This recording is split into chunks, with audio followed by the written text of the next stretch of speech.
to this episode of Shonen Flop, where we talk about manga in Shonen Jump that didn't make it big. I'm David. I'm Jordan. Next week, we'll be covering Yoi Kamio. If you'd like to read along with us, be sure to join the discussion in our Discord and submit your 6-word summary. You can find a link to the Discord in our episode description and on our website, shonenflop.com. But this week, we're talking about Dear Anemone, and we are joined by our guest, Finn. Finn, thank you so much for joining us. It's just always a great time to have someone who actually worked on the series on an episode of Shonen Flop.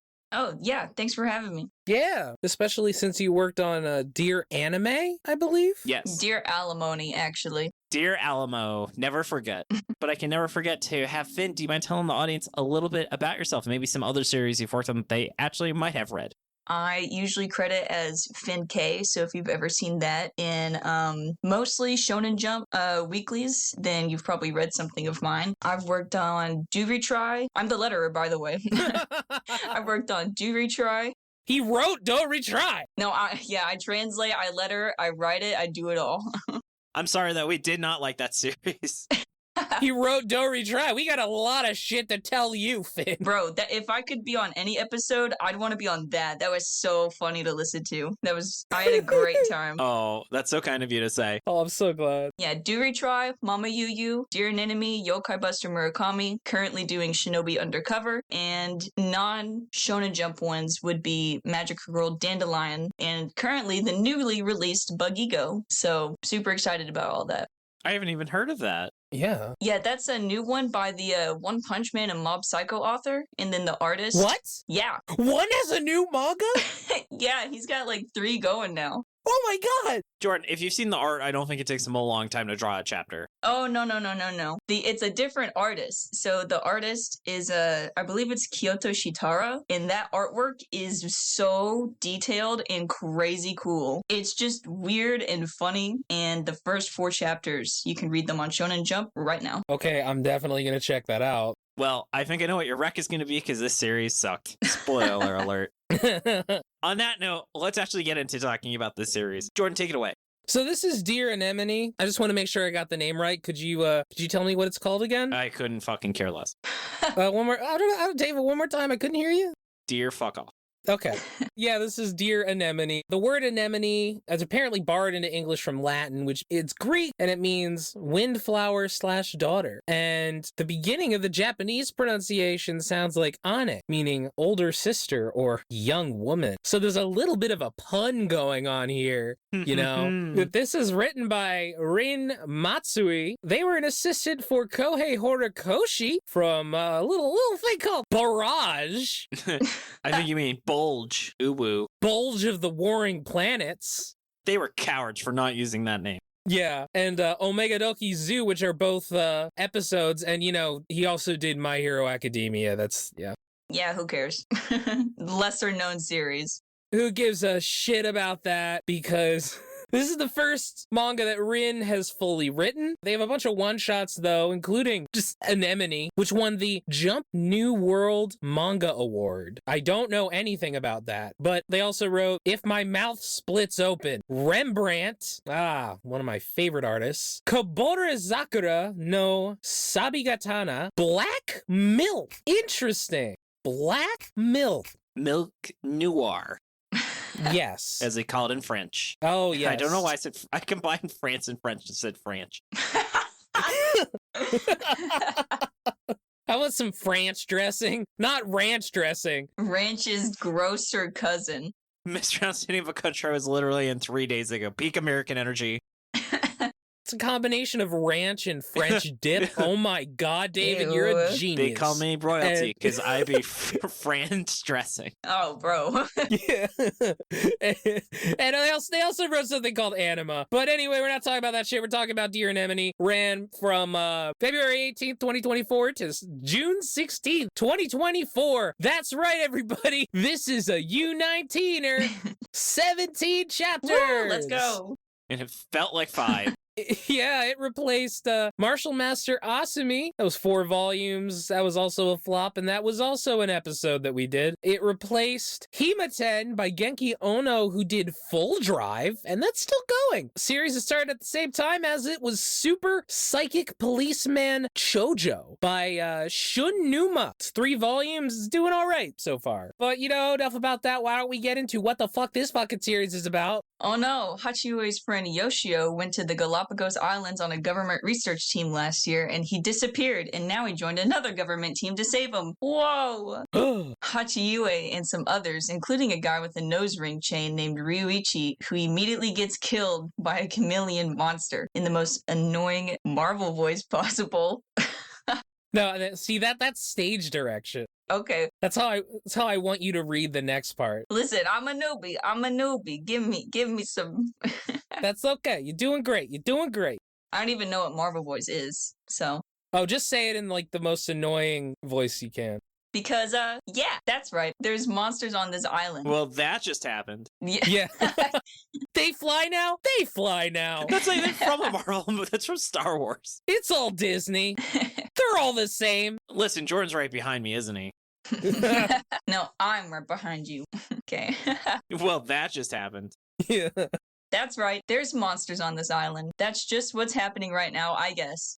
A girl named Asumi runs in the direction of someone screaming for help, only to discover that, OMG, it's a big chicken monster who can mimic human voices. Hachiue goes to help, and the chicken monster starts to eat him, but his blood falls on a flower called an anemone, which he finds out by having a flashback to Yoshio. The anemone then sprouts into a giant vine monster with a pretty face, kills the chicken, and fuses with Hachiue's body. Popcorn Jordan.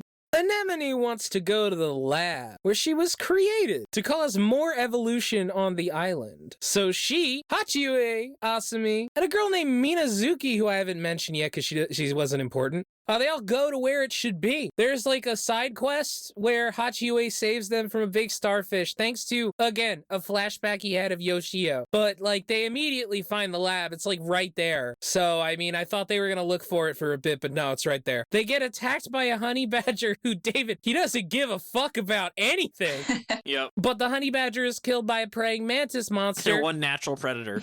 And another flower monster named Lobelia. Lobelia hates Anemone because their dad, a scientist, loved Anemone more than her. The praying mantis goes after Asumi and Minazuki, but Minazuki transforms into a werewolf. You see, the creatures all evolved on the island because of an explosion that happened like 60 years ago that released a virus. Minazuki was not on the island. She was kind of just raised by wolves and so like learned how to transform into one. Yeah, that was the founding of Rome, right? Yeah, exactly. Anyway, she kills the praying mantis and Lobelia runs away. Ryuichi then shows up even though he died earlier. Weird. They get research notes from the lab, which was the actual reason they were sent to the island in the first place, and decide to head back to camp and wait a month for rescue. Hachiue still wants to look for Yoshio, and Ryuichi thinks, hey, that's cool. I respect that, and helps him out when they find Kurage, a girl with electric jellyfish powers, who watched the rest of her team die. Popcorn David. Time skip, and they're at a banquet full of anthropomorphic rabbits. Flashback, and they find out a rabbit who invites them to a town full of those rabbits. The rabbits apparently are all just kind of feral and crazy until Yoshio showed up and told them about human culture and fancy aristocratic stuff, including every single thing about etiquette, apparently, including how to make fine fabric and cook high-quality meals. So no, it's totally fine. It's not dumb. It makes sense. Anyway, the bunny mayor says he'll take Hachiue to see Yoshio, but oh my god, it's a trap and a giant bunny chimera jumps out to kill him. Meanwhile, Ryuichi, Asumi, and Mazuki are attacked by Lobelia, and Ryuichi attacks her with chameleon powers. I'm honestly not sure how Lobelia dies. Maybe Mazuki kills her. I don't know. And I don't think the offer does either. Nope. Anyway, Hachiue and Anemone kill the bunny monster, and he reunites with Yoshio after reflecting on a long, exciting, and successful journey he just had, and that was really the end, and there was nothing satisfying that happened in that last chapter. No, and listener, I'm sorry, but like if I had David retake that paragraph every time you mispronounce something, we never would have gotten through it. Yeah, you just gotta, sometimes you just steamrolled through it. It was actually really impressive. Yeah. Yeah, you kind of just gotta like use logic to like figure out what he's talking about. It's really like that scene straight out of Billy Madison where it's like, everything you just said was unquestionably wrong. We're all dumber for having heard it. May God have mercy on your soul.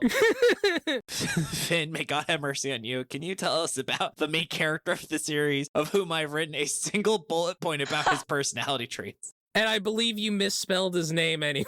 I need to stress how little a shit any of these characters mattered in this series.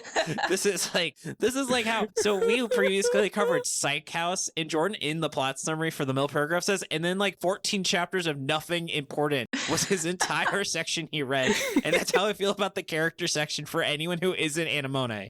Yeah, so his name is Gaku Now you're making me double question it. And you lettered this series. Hachiue. His name is Gaku Hachiue. Yeah, his name is Gaku Hachiue, and David spelled it Gaka Hachoi. Just so listeners, you're wondering why Finn is having a hard time right now. Bless you. Yeah, okay, so Gaku Hachiue is our main guy, and he's just weak. He wants to change. He's kind of a crybaby. That's kind of it. He like loves his friend and has constant flashbacks to his friend, and he was like, but only as a child, because I guess he doesn't know what his friend actually looks like as an adult. well, apparently his friend looks the same as an adult. The same. So he was right to, apparently. But he just got lucky about that. His friend has a haircut that you definitely would change as you got older, because he has a giant fucking afro. And his friend was just like, apparently just wouldn't shut the fuck up about the Galapagos Islands. Yeah, he was only interested in evolution, and that's the main thing. That's why he went there, to help out, I guess. And fine dining. Yeah, apparently. Because again, he taught the bunnies everything about human culture. God, Jesus. Like, the author kind of just threw that out without thinking about it at all. Jordan, like, are you trying to say this author didn't think things through with this series' structure? Yeah, How could you? A very, very silly thing to say. But yeah, this guy, he really has no character traits. Yeah, nothing. And so, Jordan, why don't you tell us about the fucking, the living embodiment of the painting nails emoji of this series? Yeah, Anemone. She is like a bunch of vines that came together to form a plant. You know, to form like a person, kind of. She's like a plant lady. She's like poison ivy or something. Yeah. The thing about Anemone is she shows up, she's like, I don't give a fuck about these humans. I don't care. I want to kill them. But then, like, after a little bit, she's like, oh, these humans are actually really beautiful. It's nice that they care. I don't give a fuck about anything, but dang, I respect these humans a lot. Because, like, they actually want to save people, even though I think it's stupid, but like, it's kind of cool, I guess. Can I jump in with something really funny that happened in like chapter 3? Yeah. When an enemy is first introduced and she's like, I don't give a shit about any of y'all, and is talking about the explosion that happened, it seems like the only motivation that she's got in the beginning is, I will create another explosion. She just wants to make another explosion. She is single-handedly, like, I see why her back is fucked up, because she carries this series. I'm pretty sure the only times I ever enjoyed reading this was just seeing her reactions. Like, when he jumps in, like, chapter 3 to save, and they're, like, underwater, and she's really like, is this bitch fucking serious right now? Yeah. Was probably, maybe the single best moment of this entire series is that facial expression she has. Yeah, that weird-ass facial expression. And she's like, what the fuck is he doing? I do also want to say she would absolutely be best friends with 100 from Fabricant 100. Oh, yeah. If they were capable of friendship. If they were capable, yeah. Shout out Finn, though, who finished reading Fabricant 100 just because I made that reference in our chat before this recording. I was like, I need to know. And what an ending, right? Yeah, it was actually really sick. She's insane. I love her. Yeah, she's kind of a better version of Anemone, honestly. All right, and then our last character is Haro. She's older lady. She's not a wolf.jpg. She's somehow can turn into a wolf. Jordan, I think though she was from this island and then she left and came back. I didn't understand it. It's almost like the author was jumping forward and backward through time and not really doing a good job of explaining what was a time skip and what wasn't. And the sequence of events got very confusing, and not in a cool way. We're not talking about like a fucking David Lynch way. So it did say that, like, she was born on the island Bam. and, like, grew up with the wolves before the explosion happened, apparently, which was only, like, 10 years before this. Oh, but it's like, I don't know. It's still stupid. I'm sorry. I didn't say anything of it other than I'm telling you what the author's trying to tell us.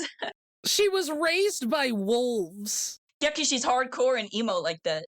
Anytime I see raised by wolves, honestly, it is fucking stupid. Like, Yeah. that is such a hack thing to do. Despite that, I kind of think she's like one of the cooler characters in the series. Yeah. Oh, yeah. Because, David, you may say Anemone doesn't give a fuck. I disagree, but Minazuki does not give a fuck. Yeah, Minazuki literally lets this lady think she has superpowers to hide her powers, and definitely would have gotten her killed. That was the high point of the series for me, honestly. Like, Yeah, that was super funny. Yeah, but unfortunately, along with the high points, there are low points, so let's get into why it failed. a lot of low points. Jordan, why don't you finish that thought and tell us more about things you didn't like about this series?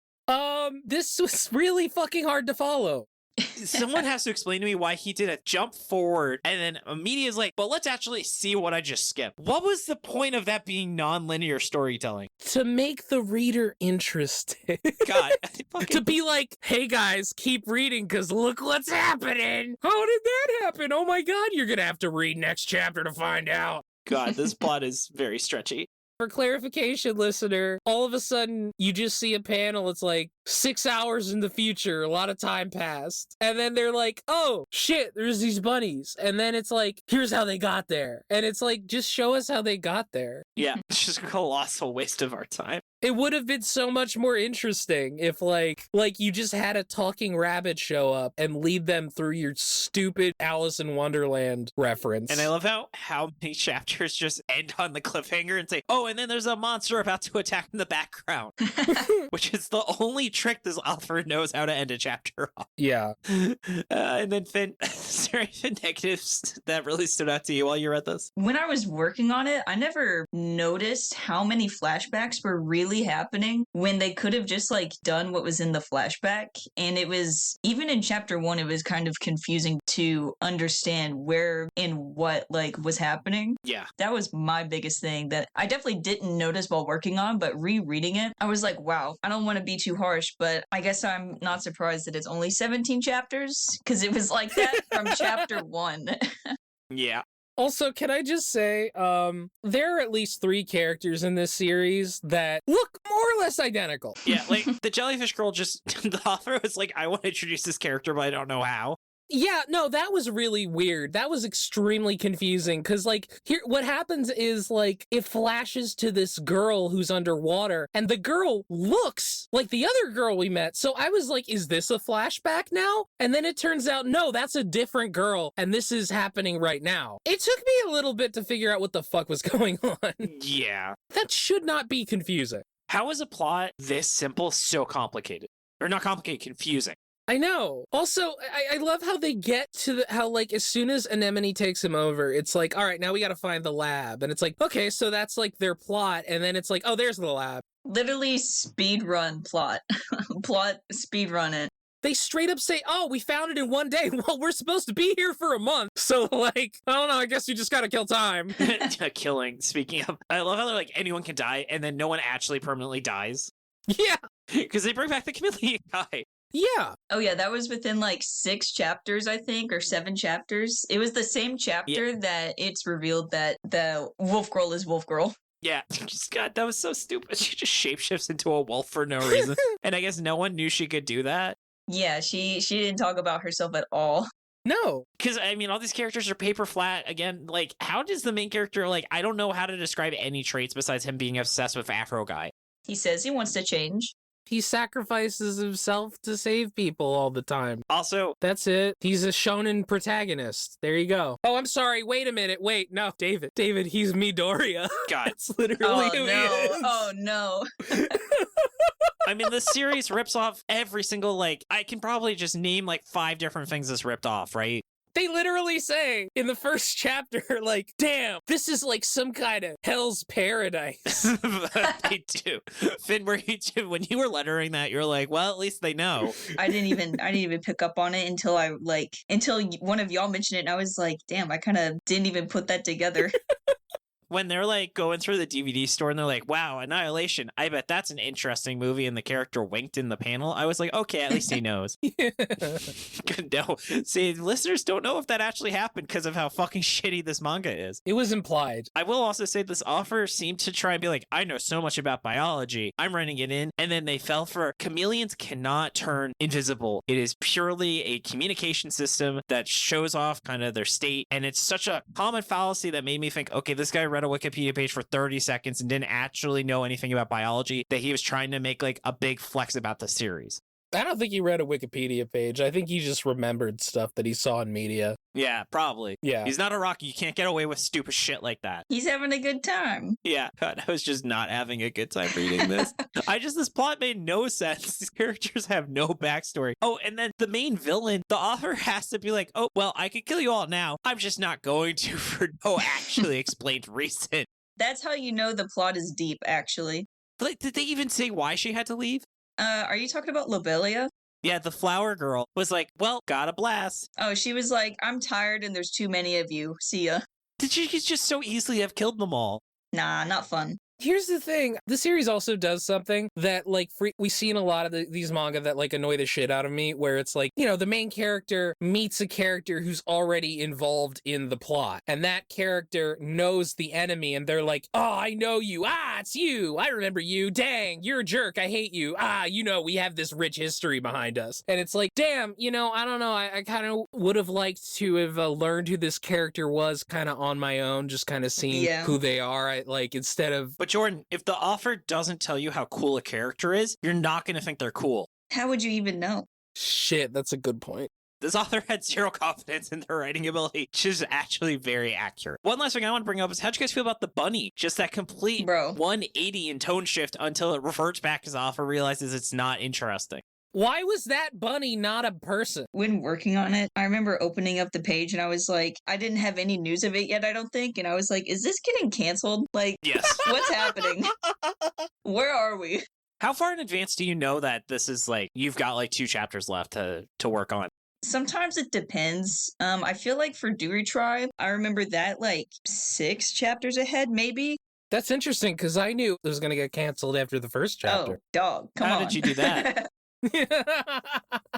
No, so yeah, Mama Yuyu though, I know David told y'all that I didn't know until like the second to last chapter. Like, they just forgot to tell me.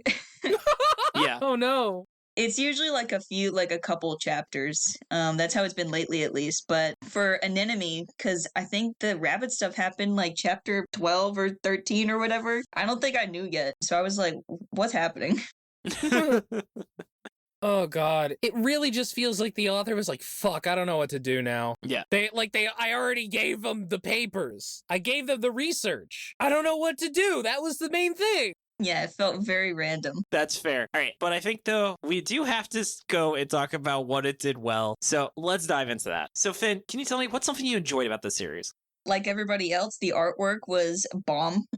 It was awesome. Yes. It was very different than like other Jump series that I've read, which I really appreciated. This author clearly didn't have time to actually write the series with how detailed the art was. Well, I don't know, David, because there's a lot of panels that are just gray gradients. Hey, that takes a lot of work. I mean, the thing is, I can't even be mad, because when the author does draw, it's fucking banging. Mm-hmm. It's like fucking sick, man. This shit is detailed. It's very like the shading is very interesting and well done. It almost has a scary stories to tell in the dark vibe to it. Oh, yeah. It's rare to see like a Berserk-inspired art style in Shonen Jump. Yeah, this art almost tricked me into thinking this was good. I mean, it goes so fast, you can really just look at the art and just ignore the text. Yeah, I mean, I don't really know what's happening a lot of the times in the art, but it looks cool. It looks really cool. Like, honestly. When it's spooky, it looks really, really awesome. Like the intro with the chameleon, like in that first chapter, like that panel. Yeah. That transformation was like super awesome. As a vehicle to do nothing but draw cool monsters, it met its goal. It just didn't do anything else. No. but like the monsters just look really cool. Like they're really creepy. Mm-hmm. And not only that, the compositions are frequently really interesting. When Minazuki turned into a werewolf, yeah, sure, the idea is stupid, but it looked awesome. With like the really harsh, heavy, dark shadows that were falling over her were like so dramatic and so cool. Oh, it was sick. It's a shame that everything else is fucking stupid.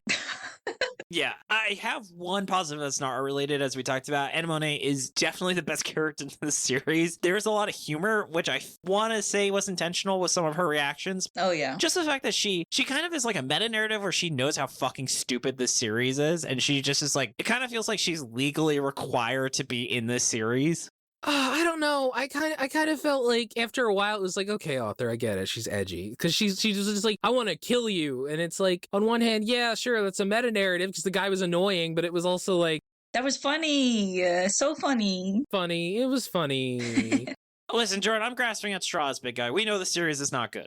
The part that I thought was like funny was when Minazuki turns into a werewolf. Asumi, I think, wakes up and she's like, whoa, did I like transform when I was asleep and like save us? And Minazuki's like, yeah, you did. And she just believes it. And like from that point on, she's like not afraid anymore.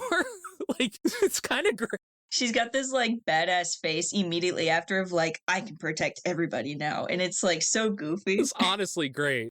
But there really wasn't a good payoff to that. There wasn't, but like at the same time, I liked that it like maintained. Like I liked that she didn't just like go back to being afraid. It was like, no, she believes it. When they meet back up with Hachiyue, I think it was when they were still like first fighting Lobelia, and she comes back and she's like, don't worry, Hachiyue, I can handle this. And the wolf girl is just like, I guess so. Yeah. Like I liked that. That was really good. Yeah. I was actually surprised she didn't violently die. Yeah. Oh, yeah. The series didn't go long enough. The author didn't want to bother bringing her back, I guess. This author had a lot of deaths planned for these characters. I do kind of wish that they would have, if they were going to kill, like, Yashiki, the chameleon guy, that they would have at least made it permanent and, like, placed it somewhere else. Because I was like, oh, shit. Like, everyone's up for grabs at this point. But that didn't really happen. No. Maybe on that note, shall we get into where it could have gone? Yeah. And before we get into that, though, if you've been enjoying the show, we'd really appreciate it if you subscribe to the Shonen Flop YouTube. We're trying to hit our goal of 1,500 YouTube subs, and if we hit it, we'll do a special bonus episode on the Build King epilogue, right, Jordan? Unfortunately, yes. If you've already subscribed, thank you so much. I think we're only 150 subs away, so please sub. It means a lot. So on that topic, though, of where it could have gone, what if, like, the main character... Are you familiar with Stealth Symphony at all, Finn? No, I'm not. What? Do you mind if I spoil Stealth Symphony? Go for it. I don't think I've ever heard of it, so you got this. Okay, so Stealth Symphony is by the creator of Durara and Bakano. Oh, shit. And it turns out that the main character is like this normally timid guy. In the last like 4 chapters, it turns out he's actually like a psychopath who murders people, and he finally just starts giving into his urges and starts killing everyone. And the entire series is all of the supporting characters trying to now kill the main character. Whoa. And I'm kind of like, what if that was this? Wait, David, and then they all wake up in real Japan? No, they find a portal to real Japan, and they reverse isekai from their fantasy world. And it all lynched on the fact that there was like one person who was like, I'm actually from Japan. That was great because that person was like, I'm a ninja. And they're like, what the fuck is a ninja? Yeah. So the author established the series as technically an isekai. It's amazing. Yeah, so it's literally the only reason to read Stealth Symphony is how batshit the last like 3 chapters are. But yeah, what if the main character actually did go crazy with Anemone, and it literally is the main character? We've seen him for 5 chapters. We think he's like a generic shonen protagonist surviving. Then it turns out he is actually nuts, and it's literally everyone trying to survive against this alpha predator that is now hunting them on the island. That was what we thought was the main character of the series. I feel like it's so lame that they met Yoshio and he was just like fine. Yeah. Like, he's not even like hurt. This was like my guess because I assumed it was probably gonna happen. Like they met Yoshio and he was like fucked up or like a bad guy now or something. Not even an eye patch. He's not even punished Yoshio. It would have been cool if like any of like all the times that Hachiyue was trying to be like, aren't you guys like friends? Like what happened to my guy? Everybody cuts him off or like beats the shit out of him. Nobody like listens to him whatsoever. It would have been cool if like if like he could have actually tried to like befriend anybody. Yeah, that would have been cool. It's also is like if he's timid, but he just talk no jutsu is all of the horrors, and he's just like building this empire of monsters to fight the other monsters for him. Yeah. It just turns into Digimon. Yeah, that horror Digimon sounds pretty fucking cool. Yeah. That is Shin Megami Tensei, kind of. Oh yeah, Shin Megami, that's a good one. It's also like tonally, this author just thinks if everything's terrible, it's more interesting, but you need contrast. It's like how the guy who made Breaking Bad was like, it's really important to have comedy in your drama because it makes the drama more impactful after you've just been laughing. Because like, there's not really any W's in this series besides him finding his friend at the very end, but the series ends, so it doesn't matter, right? Oh, David, that goes back to like fucking Shakespeare. I mean, after like people. I know Vince Gilligan didn't invent the idea of having comic relief. I'm glad you didn't. You weren't asserting that. Just making it clear, I'm aware. I want everybody to know Shakespeare existed. Maybe, actually. We don't know that for sure. We don't. Might have been several guys. We also didn't talk about how fucking shitty the ending, the last chapter is. It was so stupid. Oh, dude. Where he just finds his friend, and his friend is like, hey, what's up? And that's the end of the series. They don't even interact other than, oh my god, is that you? Get out of here, I got this. Like, they don't interact at all. Yeah, he's like, hey, you need help standing up? That's it. That's how it ends. Beautiful. Yeah, that's another thing change about the series is good ending. I also feel like this series was going to turn into some kind of like Dr. Moreau type thing where it was like, because they were kind of building up to the idea that like, oh, we got to find this mad scientist that started all of this and shit like that. So it's like, I think they were going to find him somewhere and fuck, I don't know, Dark Gundam cells. I don't know. God, George's just going to try and discuss G Gundam in every episode now. Yeah, now I will. We can just talk about Gundam later. Yeah, that's true. Yeah. I'd much rather talk about Gundam in this series. But, Finn, did you have anything else that you feel like you would have tweeted about the series to have enjoyed working on it more?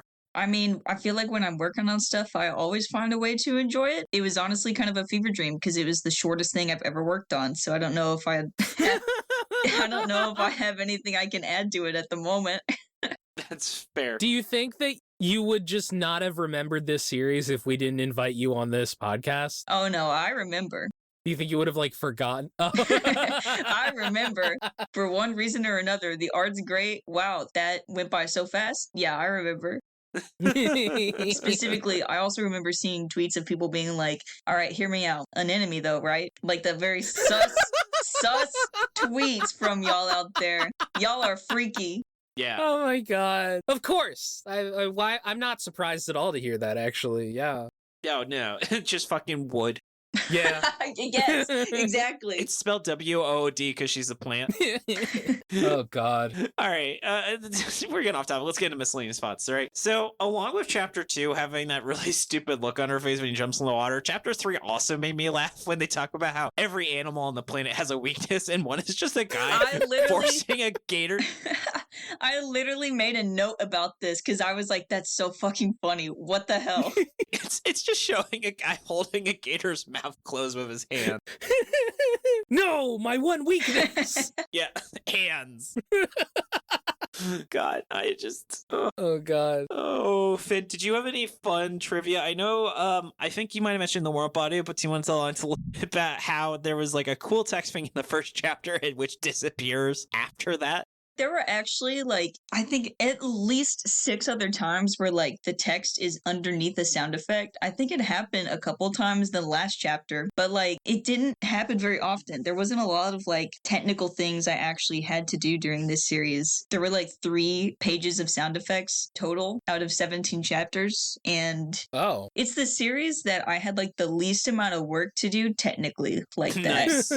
So there's weirdly, like, not a whole lot to talk about in the series. I think I wrote down chapter 1, the sound effects were all of the screaming that she does trying to kill the big chicken thing, whatever that was. And then chapter 11 had like a bunch of thunks when Yashiki shows back up. And then the final chapter had the tiniest little grip sound effect, and that was all the work I did. Ooh. What made you choose the font you used for this series, by the way? there wasn't really a reason behind this one specifically. I have this like weird thing where I don't remember what I worked on before this actually. I don't know what Anemone was with. I don't know what it released with, so I can't think of like what I worked on before. I think it was Mama Yu Yu. Mm-hmm. And so I have this like weird thing where I don't want to reuse the same font for some reason. And so I was like, I haven't used Meanwhile at all, which is like a very common one. So I think I'm just going to go with that. Because Mama Yu Yu was, for me, was very, very involved and I loved it. And I was just like, I think Meanwhile fits this. That's also what editors sometimes like ask for when I first started, at least. So I was like, it's my third series. I'll do that. Listener, you don't understand how excited David was to ask a question about fonts and get an answer. Hell yeah, I love it. Listen, I wrote a college paper on Century Gothic, which is a great font. Oh, well, I guess my one other thought about the font was like the art is so detailed and gritty that I didn't want to use something that maybe would like clash with it either, you know, so that it would like stand out at least. Because usually you look at the art and you're like, does this match? Does this match or whatever? And that's what felt like it also fit best. So. Oh, that's cool, though. Can we talk about the main scientist guy creating a talking plant and being like, oh, this isn't good enough? I'm pretty sure the bad guy seems substantially more advanced as an organism than Anemone. So I don't really understand why Anemone was considered more successful. David, that gave me such Fabricant 100 vibes. Yeah, the moment I actually started reading Fabricant again, I was like, man, the doctor guy this is pretty similar to that other professor guy in Anemone. Yeah, he's just like, no. Wrong. A failure again. I just created life. That can talk. That I just created sentient life. God damn it. Not again. God. I'm the worst. Such a stupid thing. I wonder how many of the like monsters he actually created, because Lobelia was also doing that after like, I guess he died or disappeared or whatever. God, this series is such a fucking mess. Would have been nice if there was some kind of resolution on that. I don't know. Like, that was kind of a lot more interesting than the main character looking for his friend. You know, maybe if the author didn't have a billion flashbacks to the same scene of the main character talking to his friend, he could have instead put in more intriguing things about the doctor, you know? I don't know, maybe. Yeah, just there's a lot of mysteries the series could have fixed. Yeah. I also really would be curious. So there's a chapter where someone gets thrown around and it makes them think of Lobelia. And I really wonder if that was a joke that translated into Japanese, you know, like lob. But that was, I don't know, Finn, if you have any idea or if that was probably a coincidence. Which chapter? I don't fucking know. Yeah, I was like, I can't. There's a lot of people getting tossed around. Oh, wait, do you mean when Anemone was like, they were fighting the rabbit guy, weren't they? Yeah, and the rabbit, and she gets turned. She's like, this makes me think of Lobelia. And I was like, is that on purpose, that joke? I have no idea if that's similar. I wish I did. I wish I could help you with that, but... I know, I wish I'd asked Jan. Probably not, but, you know. I do want to say, though, actually, I did reach out to Jan, who provided us, and they did say they were super excited to have that we were recording with you, Finn. Yeah, I love her. So she said Karagi means jellyfish and Hatsui means potted plant. Yoshio's name uses the characters for good/virtuous and life. It was a little interesting that Okinawa was mentioned at the beginning of the series, but I think that was just to give Japanese readers a point of reference. Okinawa is a prefecture in the south that's made up of islands and is well known for being home to a lot of venomous animals, and I also think that's where nunchucks were invented. Fun fact. Also, Jan got a major in biology, so I'm sure this series was close to her heart despite all of the biological fact fuck-ups. Do you guys have any other miscellaneous thoughts before I go into a MaxyBee thought of the series? No. I don't think so, no. Oh, there was one moment where I actually really liked the series, was when the main character was like, I came here to save you. And I was really hoping that he would be like, we came here to save you. And Moni would be like, I did not consent to that. What the fuck are you talking about? But then a few pages later, he does say that and she gives that exact reaction. Yeah, it literally happened. And I was like, this is the best scene in that entire manga. I do have another thought, because it's literally in the last chapter that Yoshio is like doing the final monologue. And I felt like it wrapped up the whole series. It's where he says, you got stronger. No, that's not right. You knew you were weak the moment we met, but that was just proof of how strong you are. Oh, this was so stupid. And I'm like, what? Those moments were so funny to me because it was like, you went on a long, impressive journey, you know? A really You learned a lot and met a lot of friends and fought a lot of people. And I'm like, no, you did not. Yeah. Dude, some of the stuff they showed at the end, I was like, I wish we got to see some of that and like these characters. That would have been cool. My theory is that all happened in the time skip, like between the time skip and when they met the rabbit. God, I hate that rabbit. Several hours later. Several hours later, yeah. Oh, but let's show that anyway. Yeah. All right, but let's also show some MaxyBee facts where they said the author is a very eager assistant on My Hero Academia, like that they because they literally came back to that series after this failed. And so they spent a few weeks finishing up the series because it ended pretty recently as too. But the author has shown a huge amount of My Hero Academia fan art posted to the various socials over the years. I think I've seen their fan art, so I guess they were the author who did a lot of fan art. Anemone fittingly is based on the design of the titular plant person Power, the protagonist of Matsui's one-shot Anemone. Surprising. And heavily rendered art styles like this take their toll on weekly series, hence the fact that there's a 13-page chapter in the middle of the series. So I guess it really did go fast because these were short pages. I forgot about that. These were short chapters. I didn't even realize when I was reading it that was a 13-page chapter. Yeah, they just go so fast, right? It was a quick read. And you know what else has gone fast is this recording. So let's get into the final verdict. I can't believe we're already there. Yeah. So let's kick things off with 6-word summaries from the community. We have so many. Jordan's going to take over halfway through, as one does. From Tucker, should have gone nuts earlier, to be honest. Or TBH. MaxyBee, bad art, just add more lines. Artil, art evolved far beyond its story. Or Paladin, survival of the fittest, then perish. Boff, Darwin is rolling in his grave. Blamumu, evolution does not work that way. Chicken Warlord, I delete every promotional reference to. CT3 LA, plant-based horror has conflicting flavors. Dackerson, more like the Borgian of species. Diego, evolve man-made horrors beyond our comprehension. Dougie 4, Georgia O'Keeffe art is less subtle. That's pretty good. Dude Rocks, I think Pokemon understood evolution better. Oh, shit. Funky Green, isn't an Anemone where Nemo lives? Yeah. Lornak, even r/Darwin Awards doesn't want this manga. Isekai Sensei, Dear Anemone, please stop. Seriously, stop. And JRPG Astrologist, serve new metal instead of mad science. Yeah. And then Jordan, can you do the rest? Captain Clueless, everybody wants to be my anemone. Last of the Red Rose, mangaka did absolutely zero Galapagos research.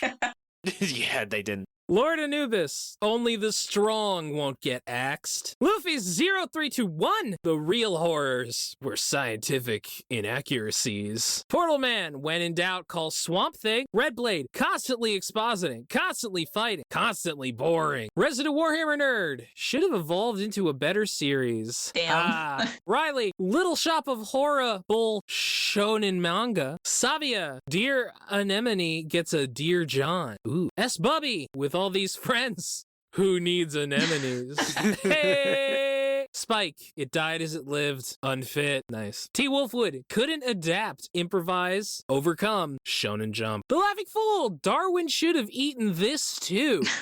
Thor's, his whole anemonoses in that art. No. Watchtower, proof that evolution can make flops. Xylon, wow, what a hair-raising conclusion. Yellow Cup, what was that bunny cliffhanger?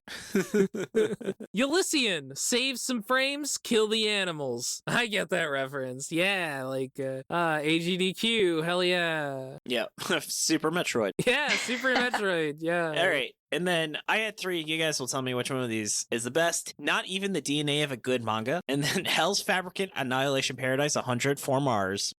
Yep, And that one. Diogenes, holding Plucked Paradise. Diagnose. No, it's Diogenes.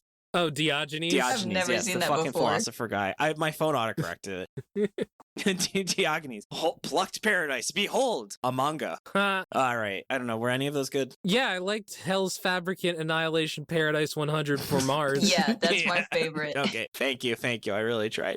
Jordan, what was yours? Yeah, the art can't save this one. No, that's a fact. How about you, Finn? I had several, but the one that stands out the most is looks as cool as is confusing. That's Yeah. pretty good. And then, can we all say this is a certified flop? Is that fair? Oh man, the art makes me want to say it isn't, but everything else wants me to say it is, so I'm gonna have to say it is. I'd have to agree, unfortunately. Yeah. So, Finn, what should someone read instead of this? Oh, man. You did say it at the start of the episode. If you want a really cool, if you want a really cool series that's got really, really detailed art and some spooky, weird, funny stuff, go read Bug Ego, which is now out on Shonen Jump. Hell yeah. Hell yeah. I also let her that one. Nice. Jordan, how about you? So, listener, do you like really confusing stories that jump through time frequently and maybe a story that has anthropomorphic rabbits? Well, David Lynch put out a little movie called Inland Empire, which is actually his weirdest movie, which is saying a lot. I remember when I was in art school, I took a class on video, and our professor was this Polish guy named C.T. Jasper.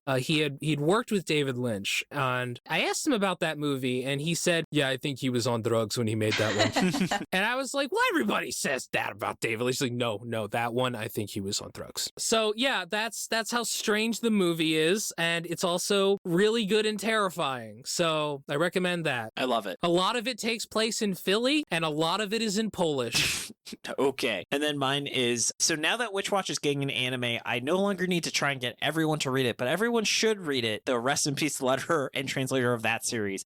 I agree. I love Witch Watch. Everyone should go read and then watch Witch Watch. But my actual recommendation is The Buglehorn. Are you guys familiar with that series? No. Mm-mm. So it's essentially, what if it's a mashup of the X-Men and Vinland Saga? Ooh. And it's super cool. It's about a war band where some of the people in the war band working for a country have like X-Men style superpowers. The main character has the ability to visualize music, so he can direct military like operations using his power. Another one has the ability to like transfer wounds, and another one can actually take time from her future to give herself super strength.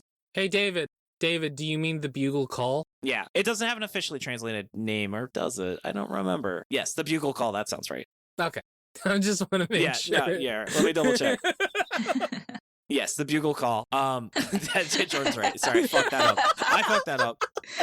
It's okay. It's one of those days. I'm very jet lagged. But anyway, It's okay. Great series, good art, fun writing, cool twists. People should go read it. Hell yeah. Jordan, I assume this isn't the worst thing we ever read, because at least it's pretty to look at. Yeah, no, this isn't the worst thing we've read. All right, well then let's get into wrap up. Finn, thank you so much for joining us today. Where can they get more of you in their lives? I am on the Cursed Hell site Twitter still until servers finally drop where I can't stand it anymore. But you can also find me on Blue Sky and Instagram, and you can find me at MatchaFinn. I love it. Yeah. And I want to say props to Jordan for making the opening ending theme, being a great co-host, and helping with that editing. Thank you, David, for everything that you do. No problem. Props to Merliel for the awesome cover art. Find her online at Lyle Mur, and Nigel for being our generous art benefactor. Thank you, Dylan, for assistance with editing. You can find his podcast, Anime Out of Context, at animeoutofcontext.com. Thanks to Tucker and MaxyBee for assistance with pronunciation, translation, other miscellaneous research. Thanks, Kala, for being our social media manager. She just started. She's doing great. Hell yeah. Thank you. You can find us on Twitter at Shonen Flopcast, Tumblr, Shonen-Flop, and our website, shonenflop.com. We're also on Spotify, Apple Music, YouTube, wherever else you get your podcast. If you want more weekly David and Jordan content, you can also find us every Friday on the Chainsaw Minute, where we talk about the latest chapter of Chainsaw Man. Yeah. Find it at csm.libsyn.com or wherever you listen to Shonen Flop. Come join the Shonen Flop Discord. It's open to everyone, patron or not. Hang out with us, talk about anime, games, whatever else is on your mind. We even have a manga book club and movie nights. We're also doing a special one with Xander Cannon, where we're talking about his series Sleep. Xander was a guest on our Monster Chamber Girls episode, and super awesome. Probably best known for Kaiju Max and working on top 10 with Alan Moore. You can find a link to it in the show notes or on our site, shonenflop.com. And if you've been enjoying the podcast and will help us keep going, subscribe to our Patreon at patreon.com/shonenflop. Along with that warm and fuzzy feeling of helping us out, you also get access to monthly bonus episodes, including the Shonen Drop, where Jordan and I look back at the previous month's episode and open the mystery box. Jordan, what was our bonus episode this month, and what did we talk about for the month of December? Well, David, we covered Hentai Cayman with Shen. Oh, Shen Comics. Yeah, we got him back for that. You know him, Shen Comics. I can't wait. Oh, you had to read the manga about the superhero who puts panties on his face. Yep. That has 2 movies. Yes, it literally has 2 fucking movies. Oh my god. Mystery box content was if you had to teach an arts of expression manga class, what would you include? Oh yeah. David, what does that mean? We're gonna find out because we haven't recorded that yet. We haven't recorded yet. Yep. And if that's not enough, other perks include picking a manga for us to cover in a main episode, episodes up to a week in advance, and behind the scenes content like our warm-up audio where we had a very fun topic with Finn all about fonts, and of course our recording notes. And I want to read off some of our wonderful patrons. Starting with our dolphin dads, we have Glornak, Rachel, my wonderful wife. Had a great time going to France with her and getting stuck at the train station. And Sean, how many potatoes would having your baby cost me? Moving on down to the ravioli tier, where my adorable goblin dog, and you get weekly photos of her. She missed us so much, even though she went to mom first. We have Chris, Eva, Jeanette Davis, Lady T, Matt, Scarlet Mirmanen, T, Tiffany, and Trevor. Moving on down to our King of the Forest, we have 090Z, Bandit Stoof, My girlfriend. Brad, Chad, Ivan, Jacob, Justin, Kirbymon, Maddie, Marty, Riley, Sarah, T. Wolfwood, and Tommy Boy. And a big thank you to our Galactic Ball Federation officers and our Beast Children. All right, Jordan, anything you want to toss in? Yeah, check out Mission Ignition. Or don't? Hey! All right, let's get the sign off. Thank you so much for joining us. Tune in next Monday as we give our first thoughts on Yui Kamio. This has been David. This has been Jordan. This has been Finn. And you've been listening to Shonen Flop. Keep on flopping floppers! Yeah! Woo!